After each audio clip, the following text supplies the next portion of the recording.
To bring us up to date on what is happening at Orlando International since we last met, I'm going to turn the floor over now to Executive Director Phil Brown from the Orlando International Airport, who will let us know everything that's going on. Phil, welcome. Thank you, Commissioner Allender, Chairman Allender. Thank you, Chairman Kruppenbacher. I would like to note that the efforts that Rosalind Harvey and Carolyn Fennell and their staffs put together on that video was pretty exciting. So thanks for their efforts. It was nothing is ever done without a lot of hard work. That's right. And so I'm just up here to be the eye candy. And thank you for the opportunity to give you an update on where we're headed at Orlando International. Again, I'm going to reiterate these are our vision and mission statements, and you probably saw them the last time that we were here. But we are focused on an international gateway, just as you are, in terms of not only with passengers but with freight now. This year, past 2015 was a big year for us. We surpassed our pre-recession highs, 38.8 million passengers for the calendar year. And then shortly after that, in January, on a running 12-month, we passed 39 million, and we expect to be well into the 40 million level before the end of this year, and could be as high as 41 million. Record international traffic, 5 million, more than 5 million international passengers.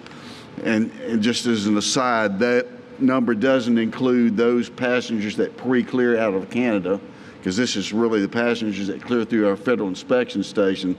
So you've really got more international passengers from other destinations that come through Orlando International Airport. And as the video pointed out, 58% of your traffic flies in and out of Orlando International Airport. So we're clearly connected on the passenger front. So we've got 106,000 passengers daily coming through our front door, 42 airlines, including some all-cargo airlines. What's unique about Orlando, and we've said this before, is that 95% of our traffic is origin and destination. So we're different from Miami, from Charlotte, from Atlanta, because we don't have that much connecting traffic. So that drives a whole different infrastructure requirement for us as opposed to those airports. And so we have some similarities with you in terms of the infrastructure requirements, and particularly in terms of ingress and egress to the port, which is one of the initiatives we want to talk to you about later in later in this morning, this afternoon. Second busiest airport, a lot of rental cars. It's been a tremendous growth in the rental car market in terms of revenue from just fees and rents that the rental cars pay us. It's been about $90 million a year, so that's not insignificant. In many cases, the rental car companies pay more than airlines do for operations at Orlando International. Economic impact calculated by the Florida Department of Transportation, $31 billion on an annual basis, and about $2 billion of that is just from international alone. 18,000 badged employees, and that's growing every day. Largest landmass for airports in the United States, we're the fourth. We actually were third for a long time, but the folks over in Fort Myers decided they were going to buy some more property, although we probably have about 5 times the traffic they do in Fort Myers. But you can take JFK in New York, Miami International, as well as LAX, and put them in the footprint that we have. What that really means is we have some property to develop, and we have the ability to expand. You don't have that ability in Miami. You certainly don't have it in Los Angeles, JFK. So what that means is there are a lot of opportunities, and we're going to take advantage of that as the growth comes. This is what really drives our capital plan, is historical and forecast employments. And the historical are the bright blue line, because you know that you're dealing with a forecast when the line is straight, because our traffic is never straight when you look at the actual.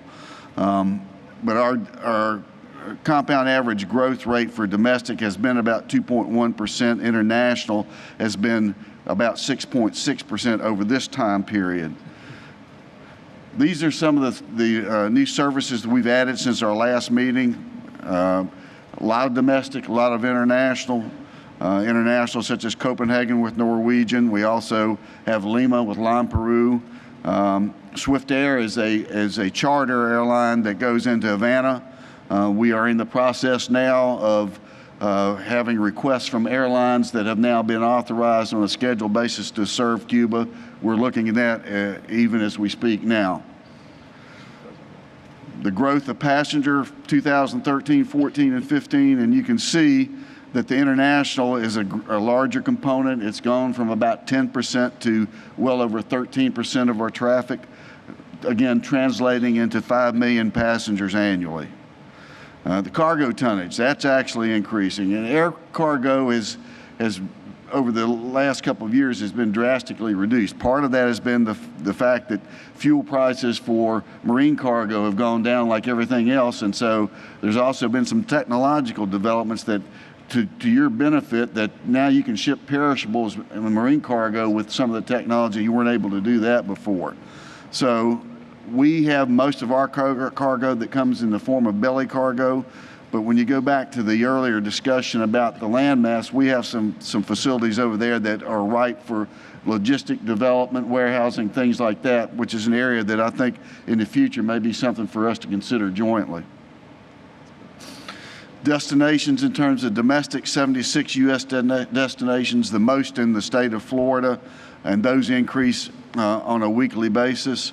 We've had several airlines that increased service, Frontier, JetBlue, domestically. But we also are proud of our international destinations. You were able to take advantage on the reverse inaugural that we had last September to Dubai, but we now have a number of destinations in the United Kingdom. We have Reykjavik and the Keflavik, the airport in Iceland, Oslo, Copenhagen, and then we've got Bogota, Port of Spain, Santo Domingo, and now we've this past January we added nonstop service on a seasonal basis to Vancouver. This is what we look like on a regular basis. This is a pretty busy graph. The top line, the orange line, is a scatter diagram, and it depicts the actual load factors that airlines have on their flights. The blue line is the scheduled seats. So we, every week, get an update on the number of flights that are scheduled into MCO. If you multiply the load factor times the blue line, the seats, then you come up with the green line, which is your average growth. So in the box in the bottom, what you'll see is that if you assume the average 86% load factor, we could be at 41 million passengers based on the schedule by August. The challenge with anything, and it goes back to the lumpy actual versus the straight line forecast, is things happen. Events happen, economies. Our traffic is driven it's very closely correlated with GDP. Not only domestic GDP, which is about 87% of our traffic, but now international GDP. So one of the challenges that we're watching closely right now is Brazil.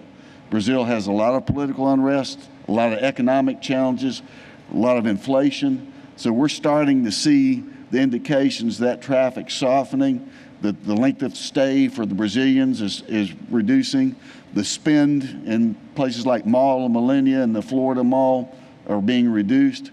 So part of our challenge is to make sure that we've got other markets that we can market to that will offset that, because the Brazilian traffic has been a very big boon to Central Florida, not only to the theme parks, but people have bought homes here and they spent a lot of money in the retail operations.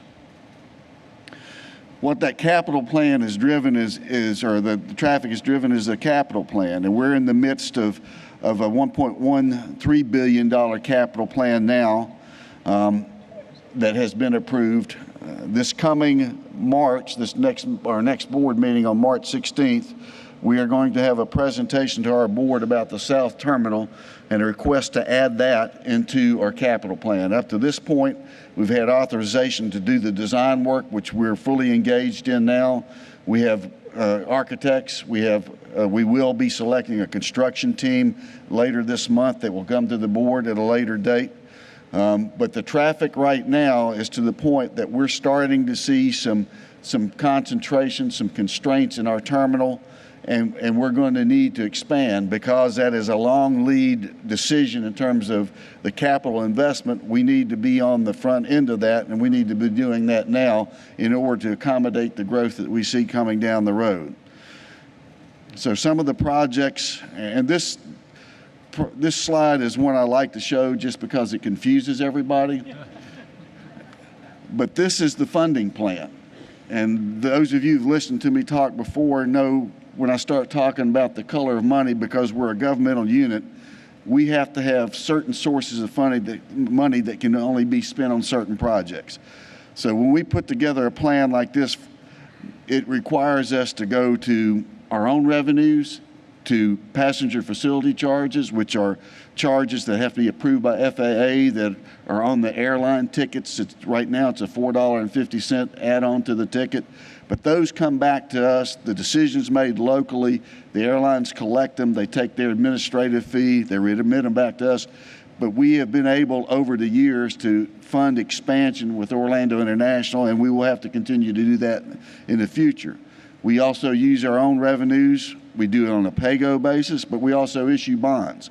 So it's critical to us to be fiscally responsible, which is one of our strategic objectives, because we have to be able to access the capital markets much as you do. So we work hard, the finance people, the operations, to make sure that we're a strong credit. We're a AA rated by all three of the major rating agencies, but it takes some effort to maintain that. So you'll see at the bottom in the yellow box, that is the funding source that we're looking at for a south terminal. And as you can see, there's quite a bit of it that is going to be funded with bonds, both PFC and revenue bonds as well. These are some of the projects that we're working on right now. And later this summer, if you fly in and out of Orlando International, you're going to see some of this. We're doing a major renovation of our North Terminal ticket lobby. The funding is from bonds that we issued last year, and it is a major change in the way that the terminal ticket lobbies are laid out. We really haven't done any change in the design elements from the days we opened in 1981 when it was a long linear counter. And now airlines and passengers want to be able to control more of the destiny themselves, so we're going to more of a kiosk concept. It's an effort that we have to work with all of our airlines on because they all do business a little differently. But we have focused on engaging them. We meet on a very regular basis with facility representatives from all the airlines to make sure that we understand what they want. But the challenge for us is we're going to be doing this while the terminal is operating at full bore. So it's going to be incumbent on us to communicate to all of our passengers and our customers, make sure they get the word out. But it's an improvement that we're going to need to improve the efficiency for our passengers. Airside 4 project, we have almost all of our international transatlantic flights come in on Airside 4. It's the largest of our federal inspection stations. As all airports and a lot of ports in this country, we don't have enough Customs and Border Protection officers. That's a federal funding issue, an allocation. So we've had to do things like look at expanding the Customs Hall, because all too frequently we have international flights that are held at the ramp. People can't disembark until we clear the halls. And a lot of that's due to the lack of staffing. So we are looking at an option to expand the hall so that we can comfortably house more passengers. But we've also invested in technology. We were one of the first airports to automate the I-94, which was that piece of paper you used to get that you have to fill out with your declarations. Now we have that automated. We have kiosks, not only the global entry, which is available to Canadian and U.S. citizens, but now if you come from a visa waiver country, there are 38 of those, then you can scan your passport, get processed much more quickly than doing your interview with an immigration officer. One of the challenges we're going to continue to have is baggage internationally. We're going to try and work on improvements of that as well. One of the major projects, and if you go to Orlando International Airport, you'll see a lot of cranes in the south, and we're moving a lot of dirt, is expanding our APM system, our automated passenger movement system, to connect down to the south to a parking garage, which we're building. It's a 2,400 space parking garage. And it's going to connect into a terminal that has a APM station. It has a station for All Aboard Florida. It's a train station. We were able to get the funding for that from the state because we can't spend our airport revenues and funds on trains. It's a federal regulation, so we had to work with the state on that effort. But all of it's going to be located in one facility. We're delivering it with 2 construction managers on a construction manager at risk. And it's a very intense project, but it's going to be one that provides connectivity that nowhere else in Florida, and I doubt anywhere else in the United States, is seen in terms of co-locating on an airport, rail, cars, and planes. So that's the North Terminal Complex. The future south is where we're looking to. And by the way, the parking garage and the people mover system will be able to link into the south terminal. That's the way we've planned it. So you will have a link between the north and south terminal with the people mover system. This is some pictures of the actual construction. We're going to start seeing more of that come out of the ground. It's an amazing project to see. A lot of trucks on the roadways, a lot of dirt being moved, a lot of jobs. And this is really sort of a summary of what we're looking at, the intermodal terminal. It's going to be a 500,000 square foot facility. I've already mentioned the parking spaces. There'll be a passenger drop-off lobby, and one of the things we're focused on is the ability for passengers to do remote check-in and check their baggage at the parking garage and the drop-off terminal, and then just get on a tram and take a 3-minute ride up and catch their plane. This is the south terminal that we're going to be going back to the board for request to put into the capital plan.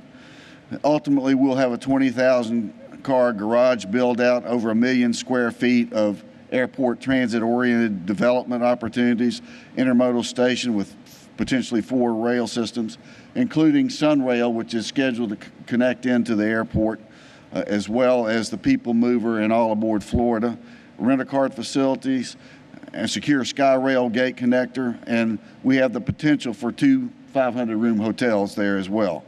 All of that's yet to come. It's all going to be driven by the demand. The demand is a function of how much traffic comes in and out of there. And so as you grow, and I know that you're looking at doubling your passenger movement, we're looking at increasing the amount that we can work with you on that. As you grow, we will grow, and again, we're interconnected in that regard. So with that, I'm happy to take any questions, and I appreciate the opportunity to speak to you. Okay, thank you very much, Bill. Very informative.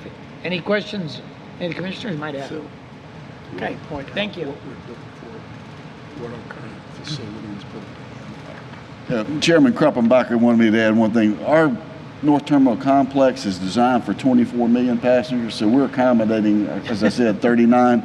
We've made some improvements in that, but that's one of the things that you have to do to sort of match the demand with the supply in terms of the infrastructure, because it's such a long lead item. We have a strategy to squeeze as much as we can to the point that we don't want to degrade totally the passenger experience, which is something that with Mr. Sanchez's leadership we've been focused on as well. Phil, let me just ask a quick question. The concept of light rail and maglev has come up over the last year or two. Where are you on that, and what do you think the future portends in terms of what you do with rail? Well, we can accommodate light rail, and when we were talking to maglev, that's what we considered their project to be.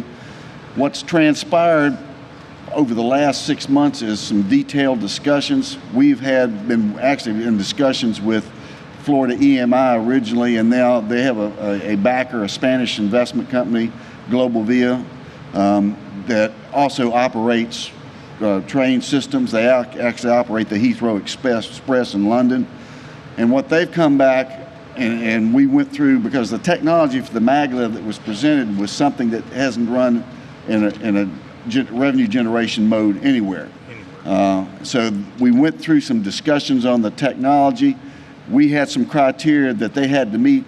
We weren't going to be telling what technology to use, but we wanted some safety issues addressed, some operational issues addressed, because we've been running APM systems for 30 years. And so we have a little bit of expertise on that. So what's transpired is Global Via, in looking at the alternatives, decided to propose a conventional light rail transit system. And what we are looking at now is their ridership study. I have looked at that. They, for their own reasons, have not wanted to pursue an investment grade. That's what we required of all aboard Florida in terms of ridership study. So we were looking at issues that they raised.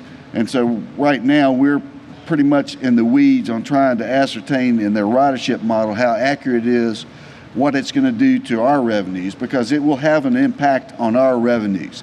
And since we don't have tax dollars, because we have to be self-sufficient, we're going to have to be revenue neutral at a minimum. So they're going to displace rental cars. They're going to displace ground transportation when they become operational. But more than that, we want to make sure that they're a system that will serve our passengers effectively. So if you have that option on the airport, then you're going to be able to get from the airport to the convention center with some reliability.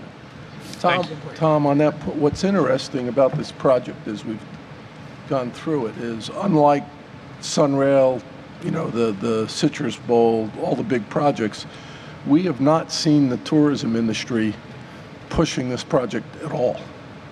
I mean, we haven't gotten one call from anybody, I haven't as chair, saying please do this. So you know, Caution is in I think order. Phil is being correct. There's a lot of caution on our part. Will this work? And so we're working through it. Thank you. Phil, if I Yes, can, do you see, with your current facilities, do you see a ceiling to the number of passengers you were able to accommodate? Current facility right now, if you're talking North Terminal Complex, for a long time we've set that at 45 million. I think it's probably lower than that, because the way that we operate, we have about 14 systems that we check, the checkpoint capacity, baggage systems, and I think you're only as strong as the weakest link in that regard. And I think we've seen a lot of pressure on our checkpoints, particularly with changes at TSA in Washington in terms of the way that passengers are processed, and baggage is a challenge. As you know, in operating a cruise port, baggage is a big deal. And it's a big deal for our airport compared to other airports, because we're 95% origin and destination, and people that come are usually carrying heavy bags. So those two probably would drop our capacity in the North Terminal to 42 million. The ultimate build-out plan for the South is to add 120 additional gates. We have 93 in the North. And so ultimately we're looking probably at 75 to 80 million passengers in the total complex. Do you have a completion date on the south terminal? Well, we have to get approval from the board to put it in the plan. If we started, and the way that we've set it up, our triggers, we have to have, for 6 months, continuous months, 38.5 million passengers calculated on our 12-month moving average. We started in December at 38.8. We're at 39.2 in January. We're starting to come into our high point. We expect by May that we'll hit that threshold. You will not have design completed, so I think the earliest that you can see, assuming that traffic maintains and the board approves all this, is construction in first quarter of 2017, and then the end date would be late 2019. Thank you.